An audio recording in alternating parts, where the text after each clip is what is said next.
Vacuum किया। ये देखें, ये सिस्टम बिल्कुल ब्रांडेड है, ठीक है, न्यू है।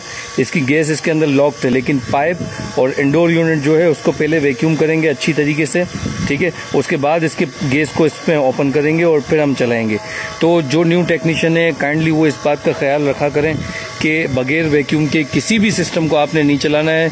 इवन वो 410 हो, इवन वो R22 गैस हो, इवन वो 32 गैस हो, जो भी हो व्हाटसोएवर, आपने ख्याल ये करना है कि आपको उसको यूज़ नहीं करना है विदाउट वैक्यूमिंग।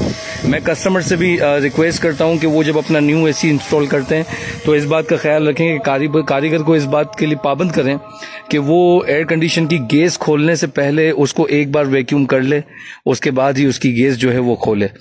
अगर कारीगर ऐसा नहीं करता तो ज़्यादातर केसेस ये देखने को मिलते हैं कि या तो उसकी कूलिंग क्वालिटी जो है वो डाउन हो जाती है, और कूलिंग क्वालिटी अगर डाउन ना भी हुई तो भी बहुत सारे एक्सीडेंटली जो चीज़ें हमको नज़र आ रही है वो केस उस कॉज जो है वो यही है कि अगर आपने प्रॉपर वैक्यूम नहीं किया तो उसकी कूलिंग भी डिफेक्ट करेगी और अदरवाइज हादसा भी हो सकता है। तो कोशिश करें, कारीगरों को भी ताकीद करें, कस्टमर भी ख्याल रखें, और तमाम न्यू टेक्नीशियन विदाउट वैक्यूमिंग कोई भी सिस्टम आपने लगाना नहीं है, वैक्यूम करें, इसके बाद ही सिस्टम को लगाएं, तभी आपकी जो गैस है वो भी अच्छी परफॉर्म करेगी और आपका यूनिट भी है वो भी रिलायबल रहेगा।